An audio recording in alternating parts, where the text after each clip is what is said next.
Greetings everyone and welcome to another MOM draft in which I get the first pick a Shieldred, which is of course quite good, a mythic rare. It is one of the bombs in the set for sure. It's Now it might not be that easy to transform it into the true scriptures, but if you can do that, it's of course amazing. But this is a 5 mana 4/5 menace, and when it ATBs, they have to. Well, it's basically a non-token edict. It's really good, so it's easy to pick it. It's the best card in the pack. There's a Giganta. There's a couple of very nice black removal spells. The Deadly Derision I would take over the repurposing, although this is not quite that bad. I mean, it's 6 mana, but you get to incubate 3 and you get to exile, which might be relevant. There's a Scald, which is nice. There's a Breeding Champion, amazing. There's a good white removal. This pack is really packed, but I think I just took the best card in there. Yeah, 4/5 Menace is also pretty good for 5 mana. And then of course the Edict thing is really nice. And you know, maybe I play a few of those cards that meal opponent, so I can actually maybe do the 5 mana activation. They have to have 8 or more cards in the graveyard. Okay then, Teysa Karlov, creature dying. I don't even know if that first ability is that good. Problem with Teysa Karlov is that it is a 4 mana 2/4. Nowadays legendary creatures, rare ones, can easily just be very good stat-wise, even if the abilities are not necessarily always gonna be that great. This one is not good stat-wise. I don't think that card is very decent. I'm maybe taking the Merciless Repurposing now though. I passed one, but I'll take the black card because I definitely want to play the Sheldred. So if I get enough black cards, like if it's somewhat open, I'll be happy to have it as my main color. Because of course, double caster Sheldred won't be splashable really. I mean, you can sometimes splash double casters, but it's gonna require a lot of work. Here though, I have black cards in here, but I like the Skyclave Aerialist, I like the Furnace Gremlin. Maybe the Aerialist slightly more. But there's a Timaret, which isn't bad. I don't want to be exiling stuff from their graveyard though because of the Sheldred. There's a failed conversion. I'm not sure if this is the kind of pick I want to make here. There's also a Nezumi Informant, which is never bad. Okay, am I gonna stick to black? Because these two cards are better than the black cards. Or am I supposed to take another color? Am I supposed to take Timaret here? Or the Informant? I don't know. I'll just take the Timaret. Timaret, how do you say it? Gift of Completion. So you do incubate 3. So it's basically a 4 mana 3/3, giving your Phyrexians, the Surveil death trigger. Alright, not sure if I care about it too much, but this pack is a lot weaker than some of the earlier ones. Now the Herbology Instructor I think might be the best card here. Do I want to go for the Phyrexian kind of tribal archetype? I'm not sure. I think the Instructor is just better, so I'm gonna take it. I mean, it is a better card, but this is black, and now this is picking a card from some other color. Also, the emote is good, but it's blue-green, so okay, fine. I'll take the Instructor for now and see if see what's going to be open here. Now there are some decent cards like the Rampaging Geodem, but I'm not taking that after having all these black cards. I could just take the Nezumi Informant. I think I would take it over the War Historian. I'm definitely not necessarily green at all, so I'll take the Informant. It's never gonna be bad. Well, I guess it's bad when you're top decking and the opponent already has an empty hand, but then again, they have an empty hand and you have all the information available. That's valuable also. Alright, so the black kind of dried up based on this pack, although this is not that amazing of a pack in the first place, but I'm gonna take the Firja, Judge of Valor. If you can double spell once, it's great, and if not, well, you still have a 2 for a flying and lifelinker, though it costs 5 mana. It's going to be the best pick here now. I don't know about my second color, it could be white, and I can just ignore the Firja if, that's not gonna be the open archetype, I mean black-white. Okay, so there's another Firja and another merciless repurposing. What am I supposed to do here? I do kind of like this because it's early in the draft, so I could take some kind of a mana, cards like a Fertility's Favor. Assuming I end up like black-green, I can easily ramp to 6. And I get some nice exile-based removal with value attached to them. I like that idea. Exiling a creature isn't so good for Sheoldred when I want to fill their graveyard, but Sheoldred, you don't have to care about the true scriptures. It's a very good card without it. Okay, I'm gonna take the removal spell over the Angel here. Mostly because I know I will be black. It's possible I won't be white. I Crusade. Winds and the Copperhurst. Yeah, I have enough expensive cards. I don't think I want to have an 8th drop. Unless I'm like a true control deck. This is a kind of a finisher for that. A ramping control deck. Is that a thing? I mean, am I supposed to try that? It's early in the draft, so I could... This pack is fairly weak, actually. I guess the Herd Beast could be better than the Host Crusher, but let's try some ramp stuff. I have a couple of 6 drops, and I have this Crusher here, and now I get a ramping spell. Well, I mean, that's just like what the doctor ordered. There's also a Realm of Breaker's Grasp, which you could take because, I have this white card in here, and this is, of course, very decent quality card. But now that I took the Crusher here, I'm taking the Invasion of Zendikar. Get some lands and... Okay, yeah, let's do it. Ramp deck it is. And Fertility's Favor is probably the pick to, support that idea. You always get the land, and then ideally you get to do some nice combat trickery with this. And it doesn't always have to be a combat trick. Opponent taps out, and in their end step you just grow one of your guys, by giving it 2 counters and then get a land for your expensive stuff. It's not a bad idea. So let's take this here. And I think while Firja is splashable, I don't think I'm gonna splash it as the only white card, so I will keep in mind that I have it here. Why no one took the Furnace Gremlin? I think any red drafter should take this quite highly. Anyway, it's not for me. I'm gonna take the ancient thing, supporting my ramp idea quite nicely. And here I'm never playing the Archivist. I really am not. I have other 6 mana cards that are better. I'll take the, this thing. Maybe I will, splash this out of sideboard or something. Hey, look at this. The Crusher here. I'm gonna take another one of those. Let's see how crazy this goes. But why is the Geodem here? I mean, this is the first pickable card, maybe. Well, maybe not. I think it's like about like a 3rd or 4th pick, because it's 2 colors after all. Anyway, that's pretty cool pack 1 so far. Let's see if I can keep up with the ramp stuff. Well, this thing gets me a treasure token. That's ramping, right? That's the only reason to pick this card, because it makes a treasure token, not because it kills a creature. Yeah. I'm funny. Yep, well, that's double red. I'm not gonna take that. I'll take the Deadly Derision. Derision. Okay, I don't know how to say that.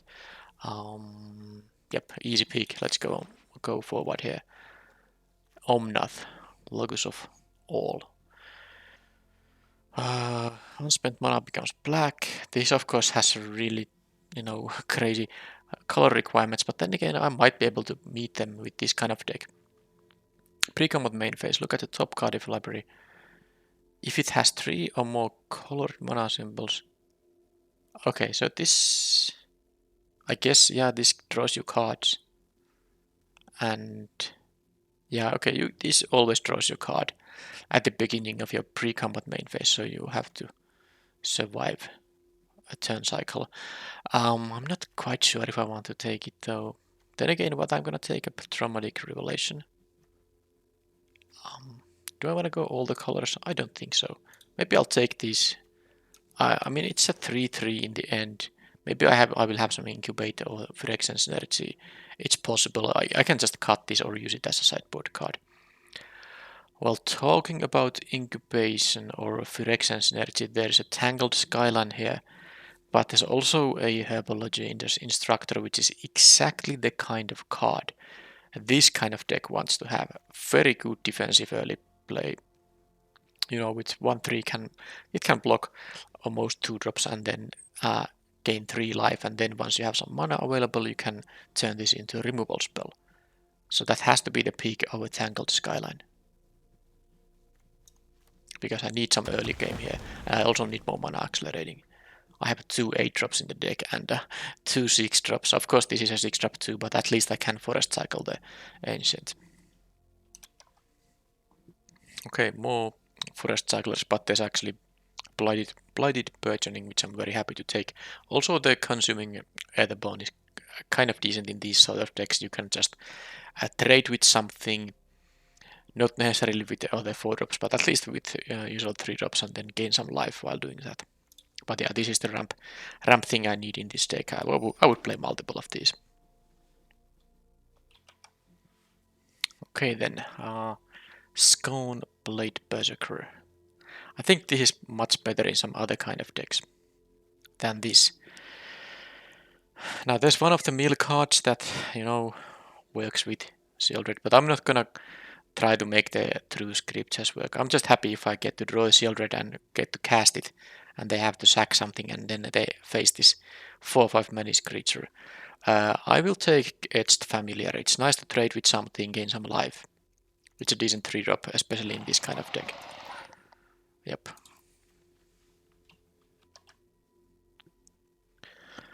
Okay, is this the first pack that doesn't have like anything for me? I already have a Crystal Carapace, which I doubt I'm ever gonna even sideboard in. And definitely not 2 copies.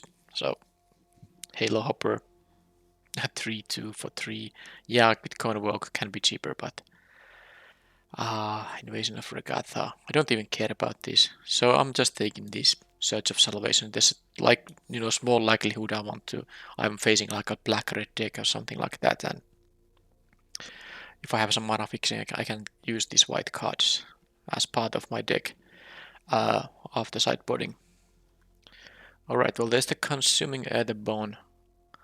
Again, there's a dual land, but I really don't have I mean, I don't have any 5-color ambitions in here. I will just be mostly 2 colors. Maybe I will splash for some removal, but I don't think Bloodfell Caves is the pick. I'll just take the Consuming Aetherborn. I can take a 4-drop here. And Invasion of Muraganda. Well, this is just not very good in my deck. I don't want to risk my lands getting killed or something. But Invasion of Muraganda, I can fight. Yeah, it's a 5-mana card, but I have some ramp. Hopefully I find more ramp actually. But yeah, this is the pick here.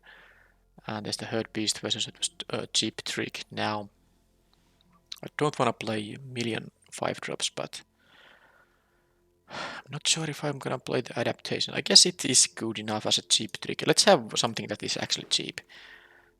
I think the 5-drop is kind of a redundant. Hey, I'm gonna take Omnath now, if for no other reason, just to take the rare for 20 gems. I don't think I want to have in this deck multiple of those adaptations, although in some decks it can be played in multiples, but it's mostly just to stay alive early in the game. So I don't want to really maybe draw too many of them. Rotten Tail, Urn of Godfire.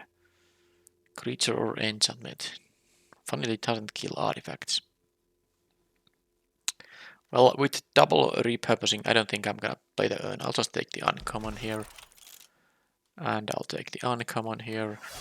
Yeah, pack 2 was somewhat disappointing. But at least I got a good first pick in a Deadly Derision. Or was that the first pick? I think it was the first pick. A couple of more cards in here. I am at 19 cards, of course, so I'm not worried about not getting enough playables. But let's get some powerful stuff, shall we? Okay, well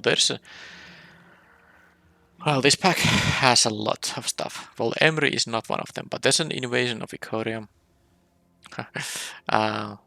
Yeah, I have enough expensive cards. This is one other expensive card I don't really need. to be playing. So it's mostly about whether I want to play the Streetwise Negotiator as a good 2-drop, because I do need 2-drops even though I'm not an aggressive deck, or just take the Skittering Surveyor to get me more lands. I think I want to have the good 2-drop here and hope that I will get some other, my mana accelerating, and well, actually Skittering Surveyor doesn't even accelerate your mana, but still ways to get more lands. There are other ways, like more copies of the Blighted Burgeoning.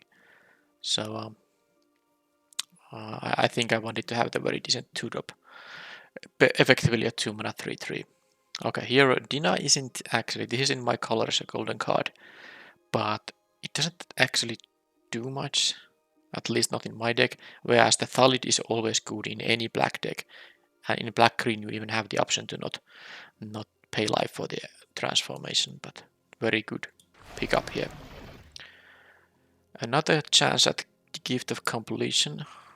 Yeah, well, this is maybe not gonna be the pick because I see an invasion of Lorwyn here, which just says that destroy a target non-elf creature. Well, if it has too much power, maybe not, but this can kill, because it's a 6-mana card. This will kill 5-6 power creatures most of the time. Sometimes you can accelerate using a Blooded Burgeoning, so maybe you don't have 6 lands, but you can kill almost anything with this thing. And the agent I would like to have actually as a good defensive early drop, but I'm gonna go for more power here with that invasion. Okay, alright, I could take a 3rd Copperhost Crusher, but then again I could also take a 3rd Herbology Instructor, which is going to be the pick here. I mean, 2 of these 8 drops is gonna be enough. Instructor, nice defensive early play. Hey, how many of these can I get? I mean, it's not really a good idea to play like 3 or 4 of these. I have other expensive stuff too that I can use as sort of a win condition, but there's a very good, uncommon for me in the Elvis Vatkeeper. This is actually fantastic, so let's take it. And I think my deck is pretty much done, and this pack doesn't really offer much, but it does offer me a sideboard card. I'm happy to have it. And another invasion of Muraganda. I could also consider the 3-drop Death Toucher. Also nice blocking card for the early game. But should I go for this removal sort of effect? I'm not exactly sure. I think I'm gonna take the Assailant. I like to have this some kind of defensive place. Well, I could take a 3rd Merciless Repurposing. There's also an extremely powerful sideboard card. Rampaging Geoderm number 2, the first one was like pick 13 or something, so I'm not surprised to see it in here. I guess no one is just red-green. I'm gonna go for the sideboard card. I have 2 of these, it's quite a lot, and I have some other expensive cards too, but this is a really effective sideboard card, so let's do it. It might kill some of my own creatures, but I mean, I'll think it's worth the payoff. Alright, here I'll take another Ancient. Gets me more lands, or is another beater late in the game. And I don't think I still care about Dina. Yeah, life gain stuff doesn't matter. Another creature. Yeah, it's not gonna be worth it. I'll take the Mirroring Avenged here. Destroy target creature that was dealt damage this turn. That's usually not a very good effect, but who knows. Hey, I got the agent here back. That's really nice. Death Toucher. And also, can be transformed to draw you some cards. I'm a bit sad about not getting another Blighted Burgeoning, but I have a couple of those Forest Cyclers. Hey, wait a minute, 2 Geodems in this pack. So I could have ended up with 3 if I was red-green here. I don't think I care about that. Hey, I'm gonna take a 3rd one, but not gonna main deck 3. I will keep it as an odd sideboard option if I'm playing like mono removal against the mono removal deck. Hey, let's use 4 of them. I mean, it's very unlikely that I'm gonna sideboard in all 4, but hey, if that happens, it's gonna be fun. Or not, because I want to throw the mana to cast them. Okay, so not... Well, I mean, yeah, there's still a lot of cuts. This has been a running theme in my drafts of this set. For some reason, I always end up with a lot more playables than 20 3. So I am going to cut 2 of these 4 crushers, and I'm going to cut um,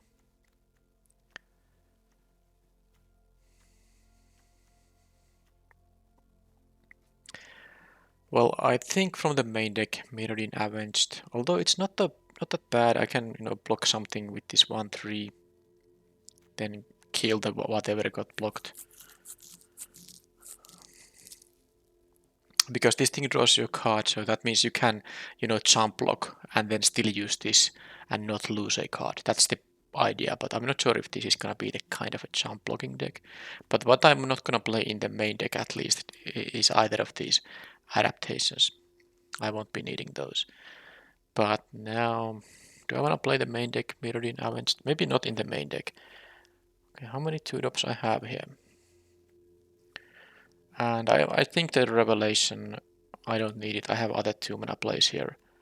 How good is going to be the Timaret? It's because the thing about Timaret is that it is a double caster, and I found a lot of other 2-drops. That's one. Let's see the creature curve first. It might be, the battles are gonna. These battles don't give me creatures, so I guess I'm gonna do like this now. This is the actual creature curve. 1, 2, 3, 4, 5. That's 8 2-mana creatures. That's 3 3-mana creatures, but I do have the Blooded Burgeoning here. The 4-mana creatures, well, one of them. And I can cycle these things to get more lands. I definitely would have wanted to have another copy of the Burgeoning, but I didn't. But yeah, I had this actually fairly early, but I think I'm going to cut it. Because it's a 2-mana 2/2. Sometimes, yeah, I have some other black permanent, so it can of course be like 2/4 or 2/3 at least. But problem with this is that it's harder to cast on turn 2. It requires swamp, and it's much harder to get double black than one of each on turn 2. It's just simple math. So because it's not necessarily always going to be a 2-drop, I think I'm going to cut it from the main deck. And now it's the question of should I or should I not play 16 lands, because the mana curve says to me that you should just play 17. I mean, despite having the Invasion of Zendikar, despite having the Burgeoning and the Favor and these Ancients, because I have a lot of things that need a bunch of mana. And I really must get to the high land count in every game. I need to basically go to 6 mana, because I have 3 6-mana cards, 2 8-mana cards, not counting these ones that can be cycled for lands. So I just need to have a lot of mana available. So I think I should cut one more card. But is it gonna be something like the Nezumi Informant? I mean, it doesn't affect the board in any way. Opponent discards a card is always fine, but I'm more interested actually in cards that I can use to trade opposing creatures. So a 2-mana 1/1, even though it gives you value with its ETB, might not be what I want for this deck when I want to, because I'm gonna get some nice value later in the game and big effects. My main purpose is to survive, and I'm not sure if the opponent getting to discard their least impactful card from their hand is gonna make it worth playing 2 mana for this 1/1. I don't even have any sacrifice synergies, and I don't even have I already cut the Mirrodin Avenged, so that would be of course very fine with cards like Nezumi Informant. But I think I'm gonna cut the Informant. This will still leave me with 6 2-mana plays, including of course these cycling things, which I can do sometimes. Yeah, that's it. I guess that is really it. 6 2-mana plays, 4 3-mana plays, so combined 10 for turns 2 and 3. By the time I have 8 or... Well, on turn 3 I will have drawn 9 or 10 cards. Well, unless I mulliganed. So about a quarter of the deck. And I have 10. Yeah, I think this deck still allows me to have plays on turns 2 and 3 most of the time. And sometimes the play might be just forest cycling this thing, but yeah, this is of course a very tough mana base. No, not mana base, but mana curve with 2 8-drops here. Not necessarily that many ways to get there, but because I could cut one other crusher here still and play something that is cheaper. Not even sure what that would be. I want to actually try with the 2 crushers and then I can sideboard them out if I'm playing against an aggressive deck or something like that. 10 and 15, so I think it's 9-8 for favoring green here. I have also the green mana fixer, so this gives me black. Yep, and this also gives me black. So I could even consider it 10-7, but I suppose I want to play this black 2-drops and black 3-drops. So I do want to have every starting hand with both colors available, and this distribution of basic lands is going to maximize the chance for that happening. That's the deck.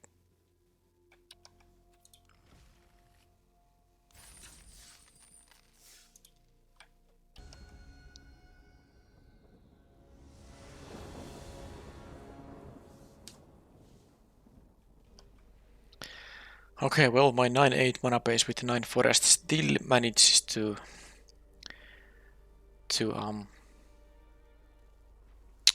fail me, but I have also 2 forest cyclers that don't require the green mana, so that's 11 cards that gives me a forest, and I can play the Etched Familiar on turn 3.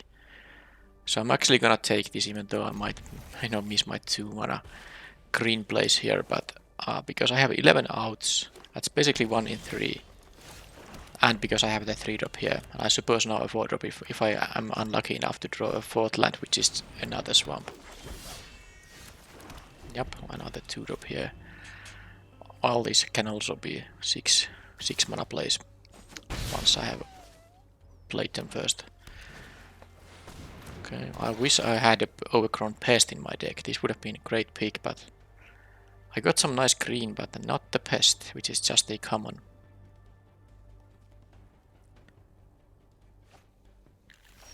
Now they have that. Hey, why do I draw 2 more of these instructors? Not necessarily that great, and I'm in trouble because they can probably flip this thing. They can remove something from me using this Invasion of Muraganda, and yeah, that has to be blocked. Well, that's a shame. That was basically a removal spell on the familiar. That's how you should treat it. Okay, well, I was unlucky enough to get a 4th land, which is just a swamp, so I actually had only 5 swamps left in the deck and 11 ways to get a forest. 9 forests and 2 forest cyclers. Yet I managed to draw one of the 5 swamps. Now the fight is not gonna work. It's gonna be +1/+1 counter, so they have only 2 twos in here. So, Lisa. I want to have this in my black-green deck. So they will transform or incubate. Yeah, well, I just need to draw one of my removal spells, and I have a removal spell. So now they're gonna use the Invasion of Muraganda probably to kill the Consuming Aetherborn. So it doesn't matter much what I'm doing. Let's do this. I mean, of course, I'm just basically dead here because of the Kalisa, unless I draw the, there's the Deadly Derision, 4-mana kill spell, a couple of the 6-mana exile effects. I have my own Invasion of Muraganda, but it's not enough to deal with this thing. There it is. I will lose the lifelinker, and then they will soon have this 4/4 Primordial Plasm. And they get, of course, these Kalisa triggers here. That's of course a sick bomb rate. This is one of the actual best bomb rays in the set. There are a lot of them, but this is gonna be in the top. I haven't made any list, but as long as you are black and green, although this is a splashable card too, it is one of the more impactful cards, because as long as it's just, you know, stays on the battlefield, these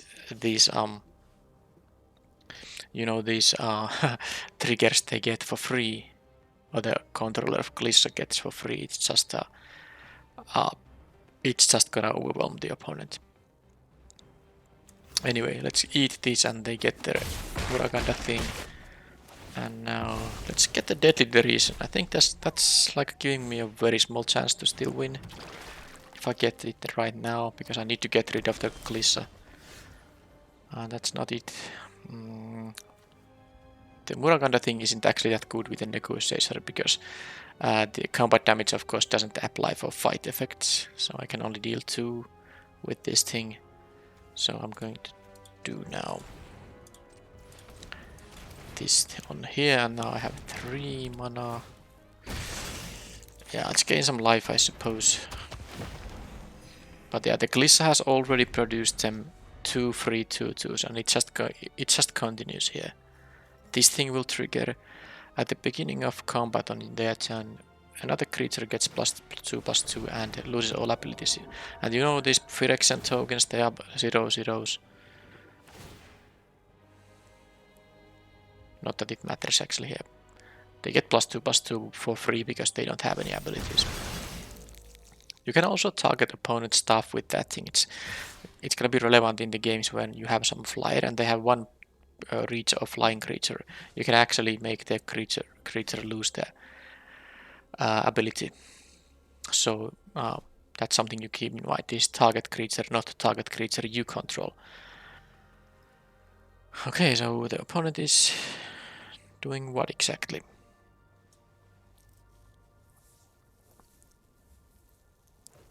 Now I have 6 mana, so drawing the exile spell will be enough to deal with this. I guess I have to do this. They didn't give this death touch. No, they made more of those. So one of these guys dies. Probably the instructor.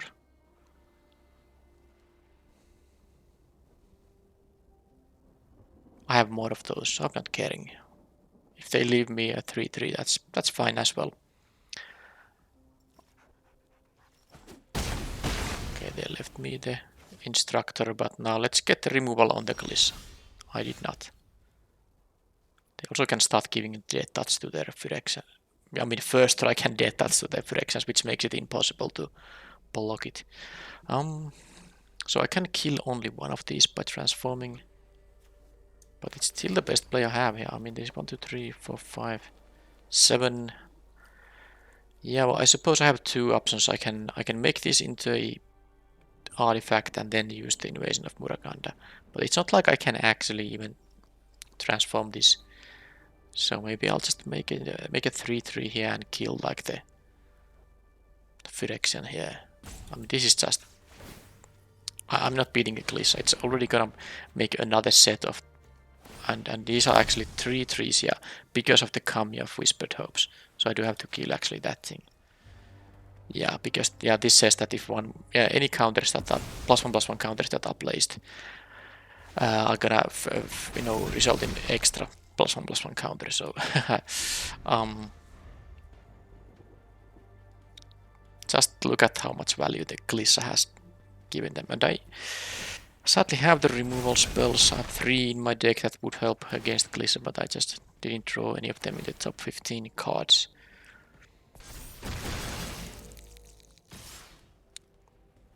So that is gonna be 8, 12, 18. So if I block the 2/2, I'm dying because of the lethal damage.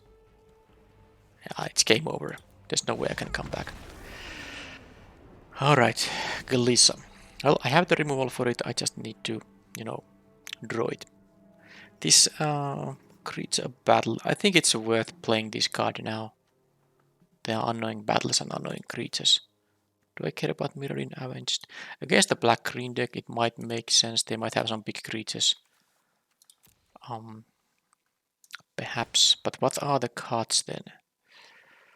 Yeah, it's always gonna be hard to find the cards. Maybe the Edged Familiar. I'm gonna cut that first. 3/2, maybe not so great. And I guess the Consuming Aetherborn might be also less exciting against the black-green deck that has a lot of big creatures. So I'm gonna cut that thing too, and I'm actually trying the Mirrodin Avenged here. Okay, let's go.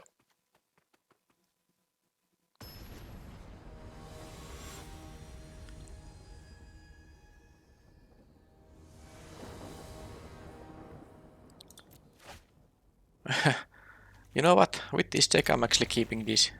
This is one of the few decks where you can keep this because I have so many expensive draws. And based on what I saw in game 1, I don't think they're gonna have a fast start. Oh, of course I draw a land here. Well, let's see if I could draw like 3 lands back to back here. Drawing 1 land is like around 50-50 chance, so not really a bad beat. And here we already got something expensive to do with our mana. So, and they are not having the swamp yet, but they could have it now. I'm of course not gonna cycle this if you are thinking about that. Alright, they have mana accelerating and +1/+1 synergy with this thing. I have silent. I think I'm gonna give the counter to the instructor here. The 1/2/1 Death Toucher is as good as anything else, and now this transforms into a 4/4 that gives -4 toughness to something when I get to transform it. Hopefully they don't kill it before that happens. Turn 4 Glissa, how about that? Can I get my removal spell? I cannot. Sadly. And of course with this thing the incubating is a +1 counter. Alright. So there's just no way here to beat them. They can make these into creatures, I can make this and whatever. I'm gonna attack for 2. I'm not even sure if that really makes any sense, but as you can see, I have lost the game, the entire match to this one Bumrare, for which I've not drawn removal. If I can draw the removal right now, and now 6 mana removal is fine too, I think I might have a chance. Otherwise, not really. I think they should just incubate more, because as long as they have the Kami of Whispered Hopes, it's so strong to get to will be 3/3s. Okay, they are just manually transforming, so they are not going to transform them with the Glissa's ability. So they're gonna just incubate twice more, and that's of course exactly what they're supposed to do here. I guess they could give them Death Touch, but that's too early. Alright, so I can... Oh, this is not the end of the world. Now, I could transform this into a 4/4 with the Vat Keeper, but I'm gonna just play the Ancient. So, I actually am gonna double... Yeah, I'm gonna just buy some time here. Just do this, and then do this. It's fine. I won't lose my instructor here. And I think I might... I mean, I could also just transform this on the next turn. But maybe... I still play the 6/5. Oh, do they have a trick here? They have mana for a 2 mana spell, plus Convoking. Now if they can kill the... Yeah, they can do that. Yeah, whatever. Be my guest. Am I still gonna raise here? Yes, I am. I don't know how I'm gonna win with this dealing 2 damage, but I don't think the blocks here with the Assault are that relevant. I don't really care about blocking a 3/3 here. Now, can I find a removal for the Glissa? Yeah, this deck has the removal. And now the battle works as well with the 6/5. Assuming they have no response to that. But this is of course just so ridiculous. They have already gotten 4 3/3s with this combination. And the Glissa was a turn 4 play thanks to Kami of Whispered Hopes on turn 3, so this is just... I mean, if I would win this game, that would be very cool, I suppose, but it seems they even have more removal, so I am, yeah, whatever. That was that. Match 1, Glissa won games 1 and 2, and that's it. My removal was nowhere to be seen.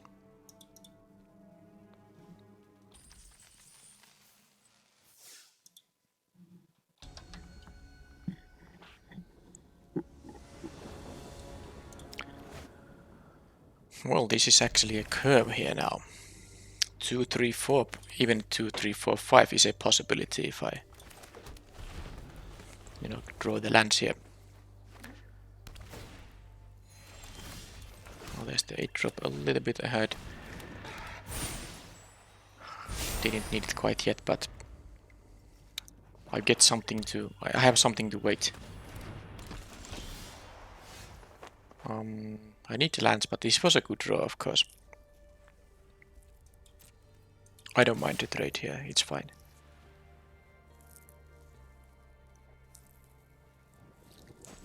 Okay, they actually think they're gonna transform this guy. They just took 3 there. But it's gonna cost 4 mana, at least, so they can't do it right now. That's 4 colors on turn 3, why not? So if I don't draw the lands, this is gonna be awkward.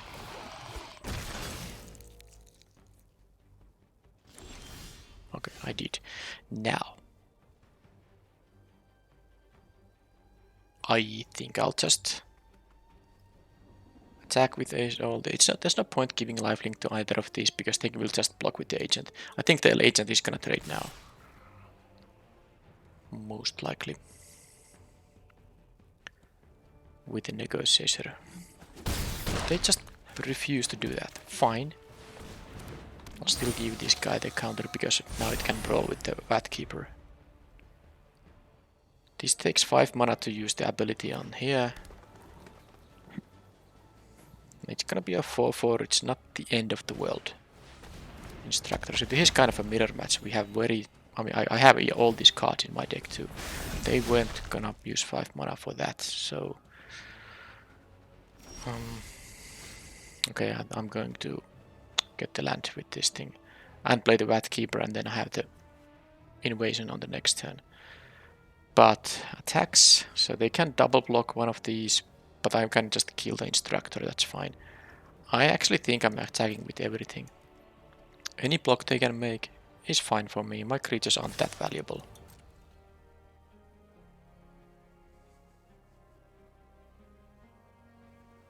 They haven't really made any trades. It would be kind of weird if they now trade with the agent, because they have not blocked with it for so many turns, they could have saved some damage there. But they really feel like... I mean, this is fine. They go down to 7.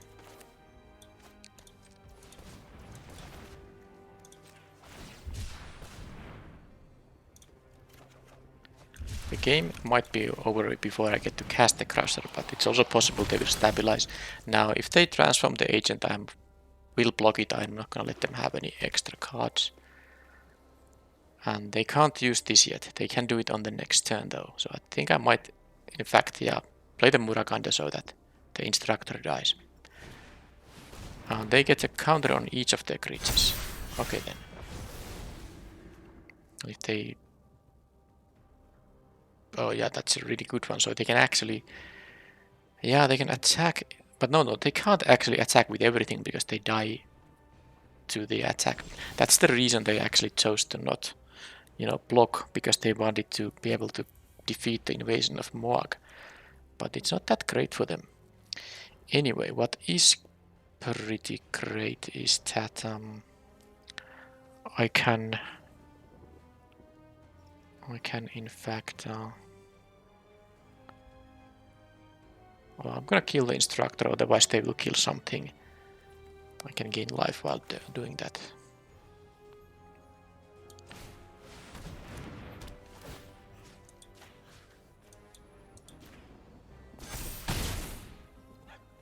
And now I can... I will offer the trade. They can block with either of these guys. It's fine. But I'm actually supposed to attack them, unless they have more life gain. I think they will be blocking anyway, because this will be a 4/4 creature. But yeah, I think the invasion of Muraganda is, not, I mean 6 defenses when they're at 7. If I knew that they have a life gain in their deck, maybe or in their hand especially, I would maybe try to attack the invasion of Muraganda. But if they don't have any more life gain, I definitely should try to put them down to 3.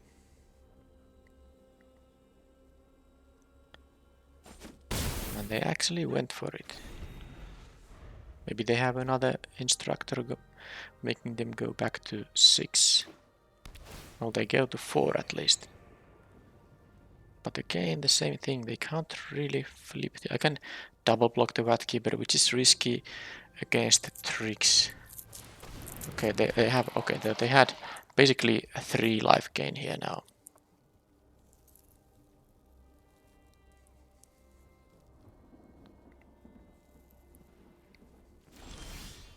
Okay, I'm getting closer to this guy. Well, I still need 2 lands, but I have 2 options for this turn. I can either, well, I guess I have 3, but I mean, either I make this into a 4/4 or I will use this guy here. Well, I mean, it's more expensive to use that ability, so maybe I just should. They are gonna actually have to block now, because I will have 2 4/4s. So let's do that.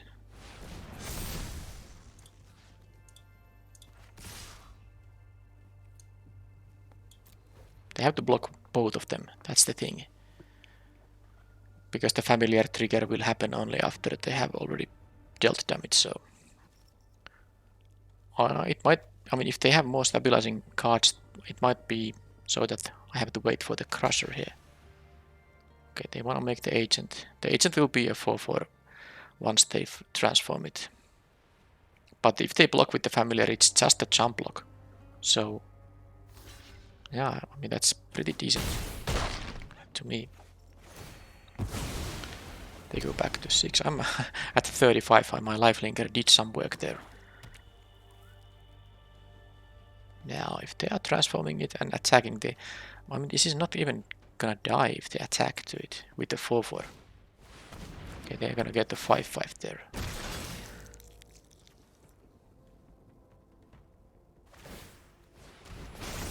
And he is no longer an incubator token, so I can't double the counters there.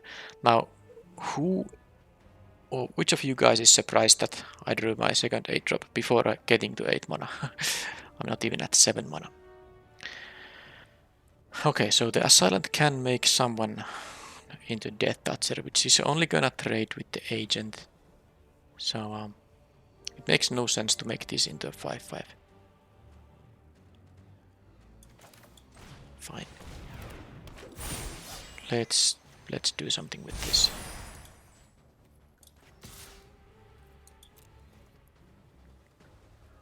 They're finally gonna block with the Agent, because they have really, they could have done the block with this in fact on the Streetwise Negotiator a lot earlier. I mean, on turn 3 or so.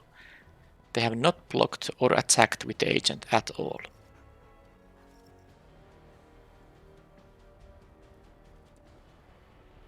Now it's time. Finally time for that to happen.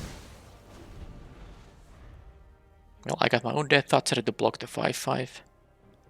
And I guess if I draw 2 back-to-back lands, it's not bad. Okay, that's gonna give them a 2/2.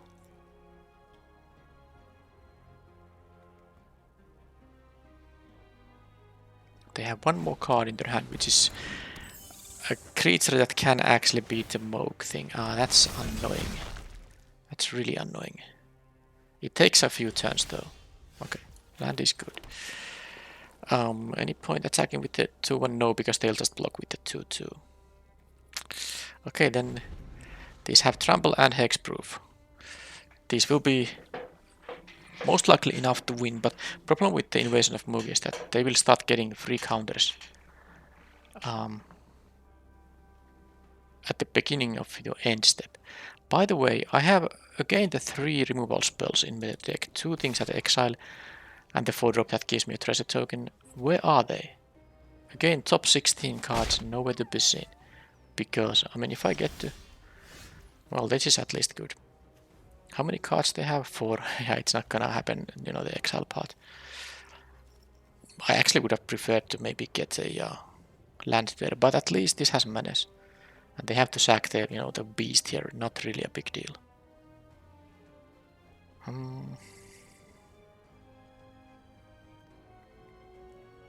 But it makes them harder for them to harder to block the Shieldred. So I'm thinking about actually attacking with a silent here. They will only block with the 2-2 of course, but the point is that blocking the menace guy without the 2-2 will be a little bit harder. It's such a waste though, because they have the 5-5, but I suppose I have double blocks on the 5-5 and soon 8-8s. So let's actually do this. Let's not give them the information about the Shieldred. Maybe if I'm very lucky they actually jump block with the beast, which I don't really believe. They're gonna block with the 2-2.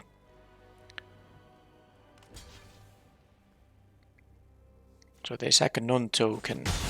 Well, they were never able to sack one of those Phyrexians. Okay then. First pick in the draft. By the way, I have no idea what the blue or white is doing here. I hope it's not a counter spell. Yeah, the Converter Beast is doing some nice work for them now. They could actually sack the Fitting Guerrilla here. Flitting, is it Flitting? Yeah, Flitting. And use the ability to bring something back on the top of their deck. But nope. They are having a spell they're gonna cast now. Okay, well that's... They have an empty hand now. Do they top deck something amazing? Because these things, if I get to play them, should be enough when they have only 6 life. And they don't get this on this turn. If they attack with the 5-5 for some reason, I will kinda have to double block it. Okay. Land or spell should be good. That's a good one too, that's a really good one. They get more jump blocks, but... Well, I guess it doesn't help against much against the 8-8 Trampler. Well, there's an invasion of Zendikar, so I get the Copperhost stuff. Yeah, if they didn't have the invasion of Moog, I would be in no trouble, but they start picking those getting those counters. I don't know if this is actually gonna be enough. Guess I'll take a couple of swamps, because I have more forests. Yeah, there's no attack in here. Oh man, my removal is actually non-existent. I have 3 of them in the deck.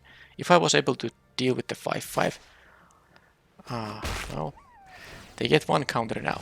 I am at 35, so there's no rush in terms of, you know... I mean, I'm not dying anytime soon, but... Okay, the favor is actually gonna be very good with the crushers here. Yeah, okay, let's do this. And now that's an actual hexproof, not a ward. They can't target it with anything. If they have more Death Touchers, that's a way to deal with this crusher, but we'll see how they block. That's a reach guy, not a Death Toucher. They get another counter somewhere. But I will still get to eat a bunch of things. Yeah, I can take 2 here. They have a few attacks with this before it's gonna be lethal. Now with the favorites, this could be very good. Okay, that's also decent. So let's just attack here and see how they block. There's no point that... I guess I could do the invasion of Zendikar, but I'm gonna just attack the face. Kind of force them to block with multiple things. And they would have to... I mean, if they block with the 5-5 and the 4-4, that's good for me, because then this will survive, unless they have a pump spell themselves. If they block with the 4-4 and the 4-4, then of course they will lose 2 4-4s, and that's good for me as well. But this is the best outcome for me, of course, so... They are gonna not like this.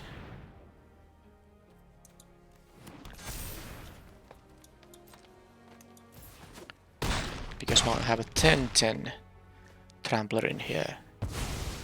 And I can't quite cast this. And as long as they don't have the, the battle that says that the opponent discards 2 cards, I'm quite happy. Okay, how many they have? Okay, only one. One transformed permanent. So is that the blue splash? I'm not sure this is the kind of card you want to splash for.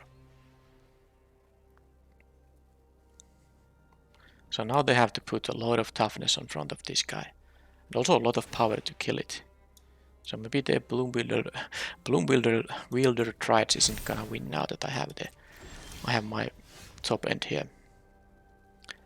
So there's no point.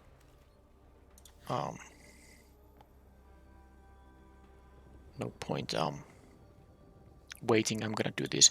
But now the 5-5 is gone, so I could attack with the 4-4 because the best way for them to deal with it is to put like the 2-6 and a couple of 1-1s.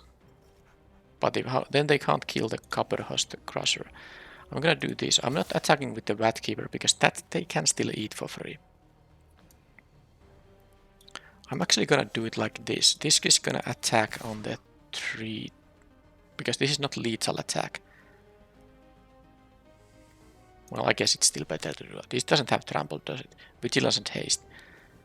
And it taps for 1 mana, so I... No, okay, fine. I'm gonna still attack face because while this is not lethal, this is still gonna help with the tramplers I have here. So they can kill the Crusher, but that's gonna make them lose most of the stuff. Yeah. That's pretty much it. So do I want to kill the 4-4 and the 2-6? Or do I want to kill the 1-1-1-1-2-2-4-4?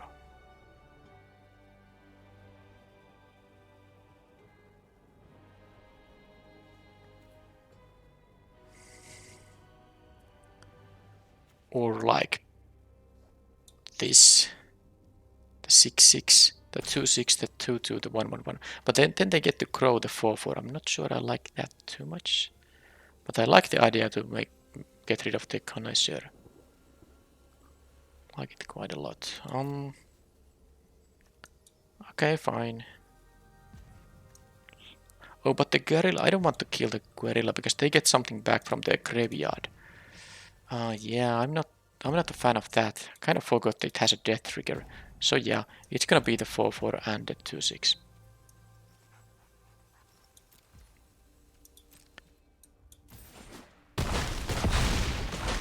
Because I have more tramplers here coming up, so let's just play another one of these. I'm not playing this land, they might have a Nezumi informant making me discard. Now they don't have any. Also, so actually I did need the Crushers, both of them. I'm tempted to sideboard more of those in, but not sure if I have them. Yeah, they have the Death Toucher in here. They have a... Do they have another Death Toucher? I don't think they do actually. So...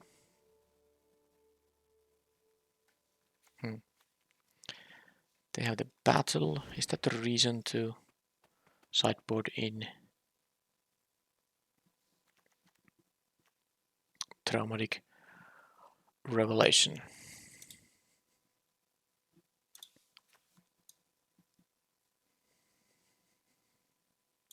They have the 1-3, which makes my... Well, it doesn't make any of my creature bad.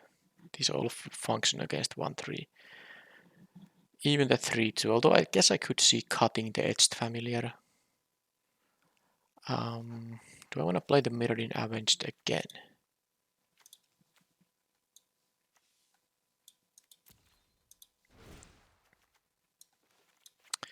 And how about the Aetherborn? Again, it's the kind of color combination that it's not... These small creatures for their mana cost are not that great. So if I cut them both, I could do just like I did in the previous game. I can take the Revelation here. And I don't think I'm gonna put a third copy of these Crushers. It was awkward enough to have 2 of them in hand without the mana to cast them. I'm gonna just have the Mirroring Avenged for more removal here. I could have this adaptation as well, though. Is that better? I don't think so. I mean, it might be, but I'll go with the Avenged now. Let's give it a chance. By the way, I haven't really drawn the 4 or 6 mana removals yet.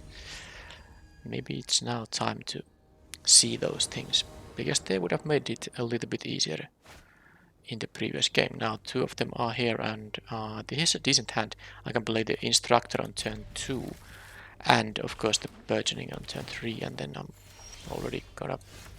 Well, I have a lot of mana, because this will also give me a treasure token. I'm not sure. I mean, is this really gonna be there? Is the blue splash the golden uncommon?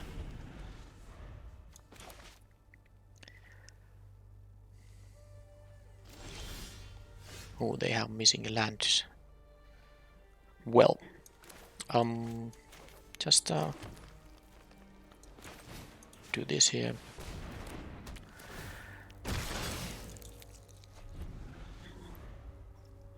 So for the Crusher, I will have... Okay, they've got their lands now. 1, 2, 3, 4, 5, 6, 7 with the treasure. So I'm gonna get close to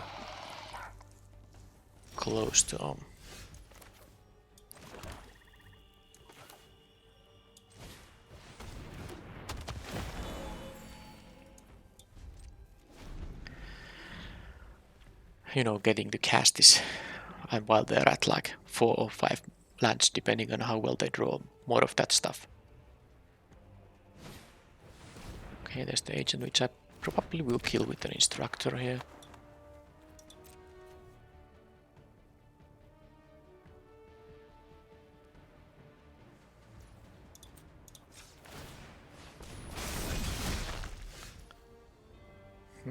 Yeah, I have 6 mana here, so I should just do this.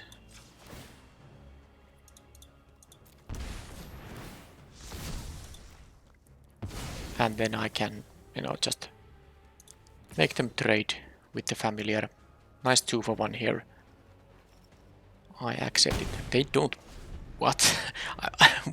Why would they not block with the Familiar? Because I have a 2-2 to block the 3-2. It's not like they have a good attack with it. I guess they have again the thing that gives a +1/+1 counter for each of their guys.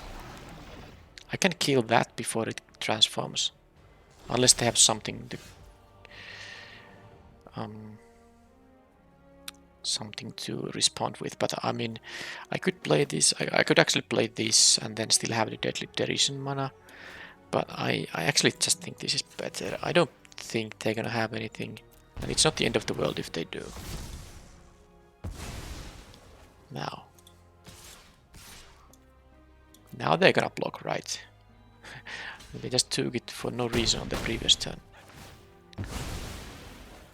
So yeah, 2 for 1s with these. That is sweet. Of course the opponent is stuck at 3 lands here, but I guess they kept the 2-lander because they missed the 3rd land once.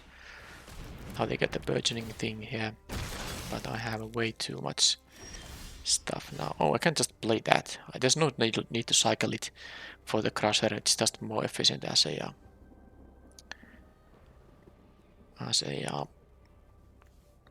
6/5, but I can also flip this thing. In fact, I can just do it. So maybe I should do exactly that. I'm gonna kill the Instructor here and then attack to give me this guy. Yeah, that I like even more. Now, I don't think they can really easily... I mean, they might have some crazy bomb rare, but that's really what they need to here to come back to the game, given my hand here, which is just all gas. I even get to peek what they have there. Although I can't discard anything else than creatures or battles, but having the knowledge about their hand is going to be quite valuable. So, creature gets +2/+2 and loses all abilities. So I can make this into like a, you know, I suppose 2/7, so without flying or vigilance, but that's not a good idea. So neither of these actually have any relevant abilities, so Yeah, another target. This can't target itself. I'm just thinking if I should how to use my mana here. I think I'm gonna just check what they have in their hand. That's the safest thing to do here. So they have that kind of stuff. Yeah, they had the invasion here, but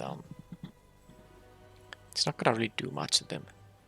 I also maybe can let them have the... I mean, if they're gonna tap out for this, it's fine for me. The 2-2 doesn't do anything against my board. This is also not gonna do anything though. Yeah. Okay, actually I'm gonna cut mana from them. And now I have 4 mana here, which means that maybe I just should not kill this guy because I have the merciless purposing for the second one. Yeah, okay, fine. Because it can still block my things. So now I'm gonna do this and attack for...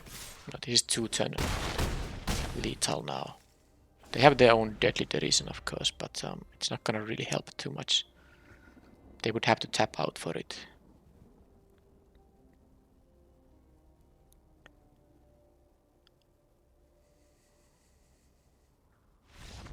Yep. That's way too much stuff they have to deal with, considering how much mana they have available.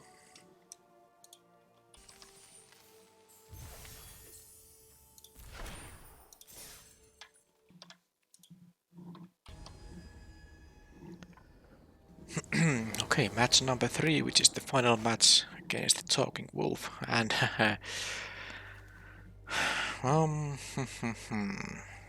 okay then. I don't think this really is keepable, especially because there's the 8-drop, so let's mulligan. This is again having an 8-drop, but this is actually better hand because I have both of my colors, and opponent decided to mulligan too, so that's... They don't have a Yorion. They have a 59 card deck. Well, I suppose Yorion would require 60. Well, that's what you sometimes see in these drafts, so let's see if they can still beat me. But of course that means that if they have like bomb rares in their deck, they have a much smaller likelihood to see them. That's the main idea with the 40 card deck, is that you will always have some number of cards in your deck that are clearly better in like most situations than the other cards. So there's no point decreasing your likelihood to find those cards by playing more than 40 cards. Okay, the opponent is doing so far nothing, but I suppose if they can stick a creature, they can enhance them quite a bit. But I do have my Sheldred, which makes them sacrifice one of their creatures. I even got a play for turn 4, which is somewhat lucky considering my hand, I suppose. Well, most of the spells, I guess, are castable at 4 or fewer lands, but it still could have been another land as well. Okay, they have mana fixing for whatever amount of colors they have. 3 currently. Do they care about playing some creatures? Because I don't really want to play Sheldred if there's nothing for them to sack. Okay, that is non-token, so they can't even sack this guy. Well, let's see. That is for even if I use the Invasion of Muraganda without benefiting from the fight, I still can't, beat this. Because if I could play this so that I get to flip it, I would do it. Now they don't have mana to transform it right now. Non-token creature. It's possible they don't play a token. Oh man. It's possible that they just transform these and maybe equip it and all that, which would be annoying.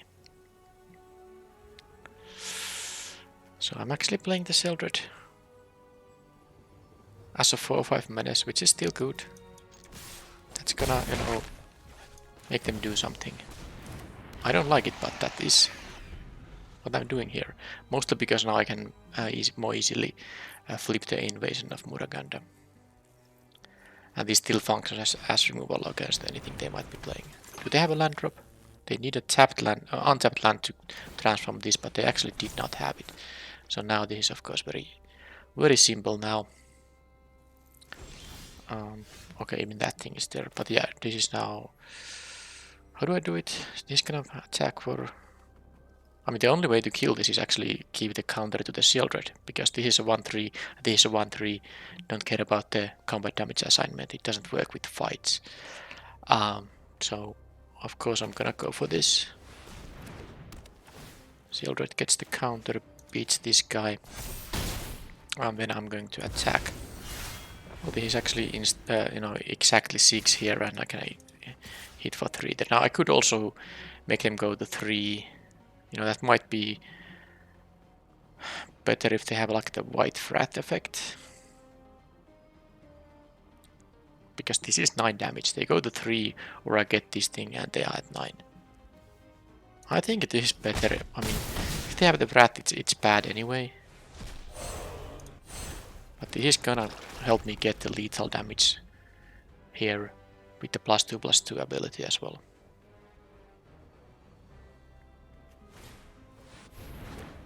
Yep, that's not really going to help. I have the favor here as well. Okay, well, seems a little bit of non-gamey against a 59 card deck, of course. Do I have any reason to change something here around? Like, I think now the Aetherborn and the Familiar are totally fine on curve plays in this situation, so I don't think I'm gonna change anything. I could play the Fall though, that gets rid of the equipment, and if they make this into a flyer, it gets rid of that and gets rid of this. It's a 2 mana card. Should I try it?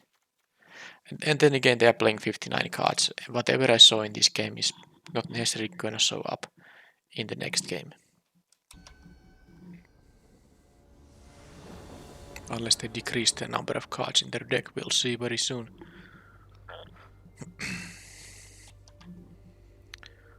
That's a fine starting hand, and they are playing now 50 cards, so they made some changes. They cut 9 cards.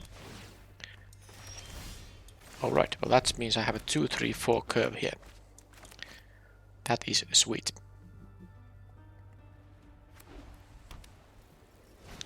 So their main colors red-white. That's not going to... I'm not gonna do the agent quite yet necessarily. Although the instructor doesn't really do much, I'm gonna do this. I might just trade with the 3-drop, even though this could generate me some value, but most likely I'm going to just play the Vat Keeper next turn and then the Aetherborn on turn 4. Although there is the option to transform this on turn 4 if, you know, the board state makes it a good idea. So let's see if they now can actually play some creatures. In the first game they just played a couple of equipment, and then the thing that made them the Phyrexian incubator. Now this is easy to offer the trade because the 3-2 will trade with the 3-3 Death Toucher as well, so I'm still going to attack here because now if they go do something like equip, although this thing gives vigilance, yeah, well, anyway, I'm gonna do this, and I have an actual chance to just block with the Vat Keeper. I know I could use this 5 mana to make this into a 4-4 instead of a 2-2, but look at this, I have stuff to do when I have mana up, so I'm going to actually block with the Vat Keeper if they attack with the Halo Hopper. They choose to play an aerial boost, which actually does mean it's basically 2 mana deal 6 to the opponent. So it's not the worst necessarily, but it's not that great either. Okay, so let's gain some life back, shall we? I know I could transform this and then they're kind of forced to block or give me cards, but that would cost me 2 life. I go to 12, they don't block. Yeah, I get to draw a card, but then they can do some other shenanigans, and actually I'm soon dead. So this is much safer, and that's why I'm gonna do this. Gonna keep here, so I get the maximum life in here. I don't actually have to attack with the agent. Yeah, if they really choose to not block here, I can block with the agent on the Halo Hopper. I mean, whether they block or not, I'm gonna get my 4 life. That's easy. Then Shieldred is now gonna get something. Most likely. I mean, if they attack with this, I will block with the 1/1. And if they don't play a creature, then... Okay, well, they had some more evasion there, but now the Shieldred is really gonna get them. Because this is also a life linker. I'm gonna get 2 life per turn here. Okay, so let's do this, and it's gonna be game over unless they have the white frat that exiles everything and gives them an incubator token.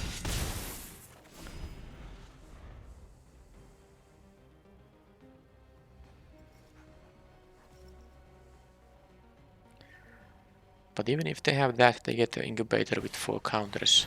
Okay, Invasion of Theros. They're gonna get an Aura, God, or Demigod. But that cost them 3 mana. They can't afford to do that kind of stuff. They didn't even find anything. What? Okay. Guess I could have made this into a creature, but I don't think there's much with 1 mana they can do there. Well, that was very simple match 3, you know, to win it against not much of a challenge by the opponent. They just didn't play enough creatures or removal. I played creatures and they didn't, and that's of course a way to win the game. Now, the match 1 made me continue with my curse of not being able to trophy in many drafts in a row now. But that was Kalissa in games 1 and 2, which I wasn't able to kill with the derision or with the merciless repurposing because I never drew them. So that's that. I still won the other 2 matches, and well, in match 2, game 1, having 2 of these guys was relevant. I think I needed to have these specific cards, although, you know, if they were something else in my hand that I was able to cast earlier, well, it really depends on then what the cards would have been. I don't think there was anything in my sideboard that would have been better in those situations. So, I mean, if you consider that if I would not play these 2 in the main deck, I would have something like Arachnoid adaptation and stuff like that. I don't think that would have helped in that match 2, game 1. So the Crushers did the work there. Now, I still thought I was gonna get like another copy of a Blooded Burgeoning, or maybe the 2-drop that, you know, can untap lands. I think for 2 8-drops I didn't have enough ways to get mana. But I still played with them, and I didn't get that badly punished. So that's that. These things again, great cards. And I think that 3 life does a lot, because 1/3 is a good blocker, yes, but when your 1/3 also gains you 3 life, that can give you some crucial time. And if you can transform it, it's usually gonna kill something and then be a 3/3, which the opponent has to trade with some, at least a medium-sized creature with. So it's gonna give you 2 for 1, even though it costs a lot of mana. But you can split the costs. Alright, that's it. I like how the deck at least was a little bit different. You know, this kind of a heavy ramp deck without a lot of ramp, but at least a lot of ramp payoffs. And despite, I mean, I got the 2 wins, and maybe the deck had potential for 3 wins if I didn't face the Kalissa twice, or maybe just had removal for it. Anyway, I don't think it was like the best deck ever, so I suppose a 2-1 result is still something that's gonna happen more often than like a 3-0 with this kind of deck. But yeah, thank you for watching, and I will see you in the next draft. Bye bye.